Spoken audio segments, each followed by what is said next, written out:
Zdravo svima, ja sam Borko, hvala što me pratite. Danas pričamo o sljedećem članku. Da li je panda medved? Preuzmite besplatne PDF-ove na mojoj Ko-fi stranici, posetite moje društvene mreže i postanite član mog kanala. Hajde da počnemo.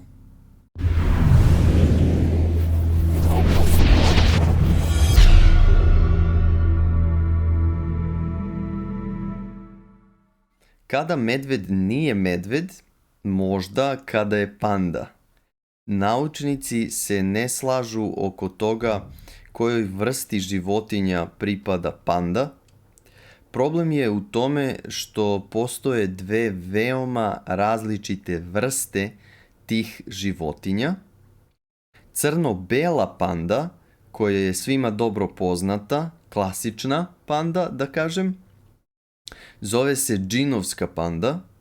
Džinovske pande imaju glomazna tela, teška preko 90 kg i izgledaju kao veoma umiljate mede.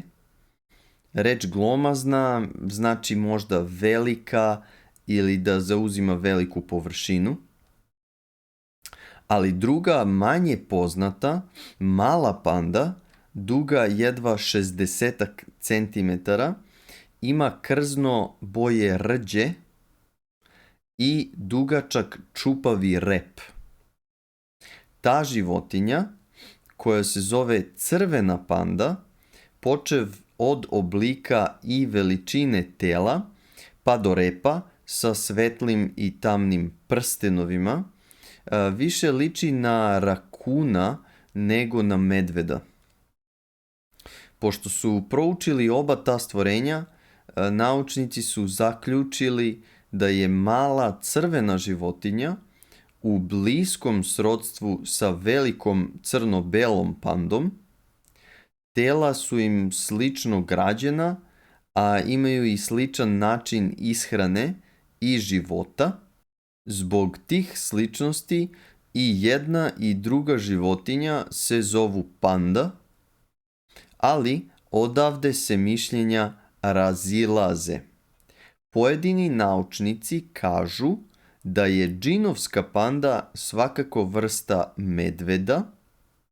Neki misle da je crvena panda u stvari rakun, a ima i onih koji smatraju da obe vrste pripadaju posebnoj familiji pandi. Naučnike naročito zbunjuje džinovska panda. Umjesto da galopira kao pravi medved, ona kaska. Umjesto da urla, ona bleji poput ovce. Za razliku od drugih medveda, ne pada u zimski san i ne voli meso. Međutim, proučavajući i poredeći krvna zrnca i druge ćelije džinovskih pandi i običnih medveda, naučnici su zaključili da pande zaista jesu medvedi koji su se prilagodili životu u planinama Kine, Nepala i Tibeta. Oni misle da medvedi, rakuni i crvene pande imaju zajedničkog pretka, životinju koja je živela pre 20 miliona do 40 miliona godina. To objašnjava njihove slične osobine. Ali rakuni i crvene pande evoluirali su u jednom pravcu, a medvedi, uključujući i džinovsku pandu, u drugom. Džinovske pande žive u gustim planinskim šumama, na visinama od 1500 do 3000 metara, gde brste bambus koji raste na malim izdvojenim površinama oko drveća. One mnogo jedu, svakog dana progutaju oko 14 kilograma bambusovog lišća i peteljki i oko 40 kg mladih izdanaka. I crvene pande žive u Aziji, ali ne na tako velikim visinama. One žive u podnožju Himalaja. Slično džinovskim pandama, također se hrane izdancima bambusa, ali jedu i voće, orahe, a ponekad i male životinje. Džinovske pande rađaju po jedno mladunče. Poput mladunaca drugih pravih medveda, i pandini mladunci su neverovatno mali.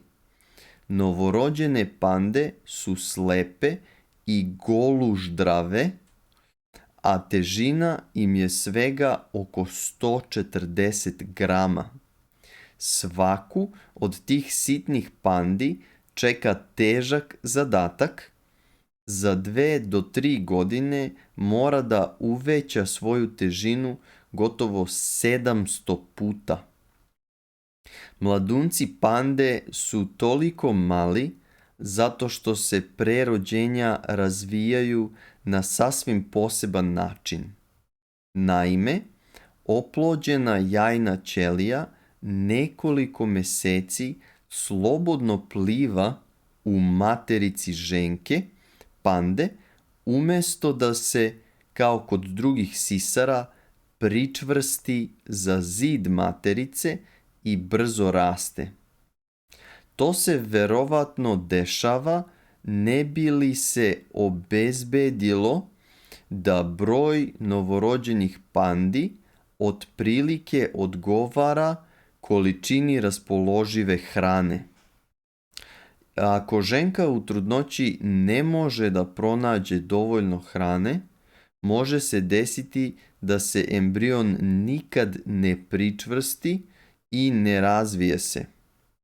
Ali, ako je sve u redu, embrion će se pred kraj 4-mesečne ili 6-mesečne trudnoće pande čvrsto uhvatiti za zid materice. Posle toga neće mu ostati mnogo vremena da se razvije i dobije na težini pre nego što iskoči u svet. Ali, pošto dođe na svet, mladunče pande raste neverovatnom brzinom. Kad napuni godinu dana, džinovska panda ima oko 35 kg. To je to. Ako želite da imate uživo 1-na-1 čas sa mnom, možete me pronaći na Itokiju. Ako do sada niste koristili ovaj sajt, iskoristite link koji sam ostavio u deskripciji. Također, vežbajte svoj srpski jezik preko aplikacije Utalk, preuzmite besplatne PDF-ove na mojoj Ko-fi stranici, posetite moje društvene mreže i postanite član mog kanala. Hvala, vidimo se. Ćao!